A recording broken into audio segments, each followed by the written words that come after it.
নমস্কাৰ সকলোকে আমাৰ জ্ঞান একাডেমি চেনেলটোলৈ আপোনাৰ স্বাগতম কৰিছোঁ। আশা কৰোঁ ভালে আছে সকলোৱে। বন্ধুসকল, আপোনালোকে গম পাই চাগে ইতিমধ্যে অসম গভৰ্ণমেণ্টৰ ফালৰ পৰা পুনৰ নতুন ভেকেঞ্চি ক্লিয়াৰ কৰা হৈছে, গম পাই চাগে। আৰু এই নতুন ভেকেঞ্চিৰ ক্ষেত্ৰত টোটেল আপোনালোকে চাব পাৰিছে, টোটেল ভেকেঞ্চি আপোনালোকৰ ইয়াত দিয়া আছে 2900, যিটো LP টিচাৰ আৰু UP টিচাৰৰ ক্ষেত্ৰত আপোনালোকৰ 1600 পোষ্ট আছে।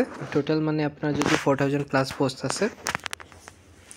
গতিকে এটা ভাল খবৰ বুলি ক'ব পাৰি বন্ধুসকল, কাৰণ বহুতো বন্ধুসকল বহুত আশাত আছিলে LPP টিচাৰ ভেকেঞ্চি এপ্লাই কৰাৰ ক্ষেত্ৰত।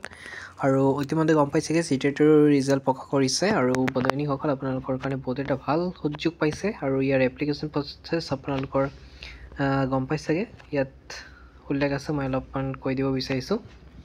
এপ্লিকেশ্যন প্ৰচেছৰ কাৰণে আপোনালোকৰ কোৱালিফিকেশ্যন টেট কোৱালিফাই হ'ব লাগিব, লগতে DLED কৰা হ'ব লাগিব যদি LPৰ ক্ষেত্ৰত এপ্লাই কৰে। আৰু UPৰ ক্ষেত্ৰত আপোনালোকৰ জাষ্ট আপোনাৰ DLED প্লাছ যদি আপোনাৰ BEd আছে, মানে ধৰি লওক আপাৰ ক্লাছৰ ক্ষেত্ৰত এপ্লাই কৰিবৰ কাৰণে BEd লাগিব, আৰু ক্লাছ 8 পৰ্যন্ত এপ্লাই কৰিবৰ কাৰণে আপোনাৰ DLEDটো লাগিব, ঠিক আছে। আৰু ইয়াত চাব পাৰিছে যদি NCC চাৰ্টিফিকেট আছে, তাৰ আপোনাৰ এক্সট্ৰা এইটো পে এটা থাকিব, মানে এক্সট্ৰা আপোনাৰ পাঁচ নম্বৰ এটা এড কৰা হ'ব, যিটো 3 মাৰ্ক দিয়া হৈছে।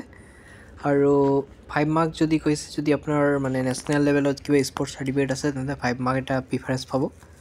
লগতে যদি আপোনাৰ আৰ্ট এণ্ড কালচাৰ বা এইবোৰ ছিংগিং এইবোৰ মানে ধৰি লওক আপোনাৰ ডিষ্ট্ৰিক্ট লেভেলত যদি আপোনাৰ এপ্ৰুভেলৰ চাৰ্টিফিকেট আছে, তেন্তে আপুনি এক্সট্ৰা 5 মাৰ্ক এটা পাব, ঠিক আছে। ইমানেই আছিলে। আৰু নেক্সট আপোনালোকে ধুনীয়াকৈ এপ্লাই কৰিব পাৰিব। আৰু এপ্লিকেশ্যন প্ৰচেছ ইতিমধ্যে ষ্টাৰ্ট হ'ব গৈ আছে। আৰু ডকুমেণ্ট কি ৰিকুৱাৰ্ড হ'ব অলপমান জনাই দিব বিচাৰিছোঁ। আপোনালোকৰ passport size photo, SSLC admit card, আৰু আপোনাৰ DLED মাৰ্কশ্বিট, চাৰ্ট চাৰ্টিফিকেট, ডকুমেণ্ট বা PRCটো লাগিব, আৰু A আৰু C চাৰ্টিফিকেট লাগিব। এইটো আপোনাৰ চাৰ্টিফিকেট মানে এটেড আৰু চিটেড কোৱালিফাই চাৰ্টিফিকেটটো, আৰু যদি ছিগনেচাৰটো দিলে হ'ল। বাকী এক্সট্ৰাকৈ ইমান কোৱা নাই বন্ধুসকল। যদি নতুনকৈ কিবা এড কৰে আপোনালোকক জনাই দিম, ঠিক আছে বন্ধুসকল। আৰু ইয়াৰ এপ্লিকেশ্যন প্ৰচেছ ষ্টাৰ্ট হ'লে আপোনালোকক জনাই দিম আমাৰ চেনেলৰ ফালৰ পৰা। মুঠতে আমাৰ চেনেলটো আপোনালোকে ছাবস্ক্ৰাইব কৰি ৰাখক, আপডেটবোৰ পাই থাকিব, ঠিক আছে বন্ধুসকল। ইমানেই খাবলৈ পাইছোঁ, ধন্যবাদ।